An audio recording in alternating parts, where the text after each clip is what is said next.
សនសាគមបងទាំងអស់គ្នាមកកាន់កសិកោដាំចកអាសាឡាធម្មជាតិអញ្ចឹងថ្ងៃនេះគឺបងអូនធ្វើការដួសចកបងដួសចកហ្នឹងចំនួន80គីឡូបងកាត់កំងបង25ខែត្រង់អញ្ចឹងគឺថ្ងៃនេះគឺបងអូនធ្វើការដួសហើយបងអាចមើលបានហើយចកបងអូនហ្នឹងគឺដាំបាន18ថ្ងៃហើយនេះ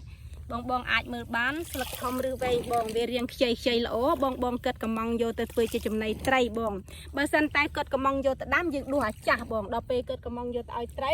គឺយើងដួសអាខ្ចីបងហើយសម្រាប់ពូចកអាសាឡាខាងប្អូនគឺមានច្រើនណាបងបើសិនតែបងត្រូវការកំងគឺបងអាចទៅមកខាងប្អូនបានណាបងហើយខាងប្អូនហ្នឹងគឺមានចកដូចថាច្រើនអាងហើយបើបងកំងរាប់រយគីឡូខាងប្អូននឹងព្រីតម្លៃជូនជាពិសេសសម្រាប់ចកខាងប្អូនហ្នឹងគឺ1គីឡូត្រឹមតែ3000រៀលតែប៉ុណ្ណោះបើសិនតែបងកំងច្រើនខាងប្អូនមានចុះតម្លៃជូនទៀត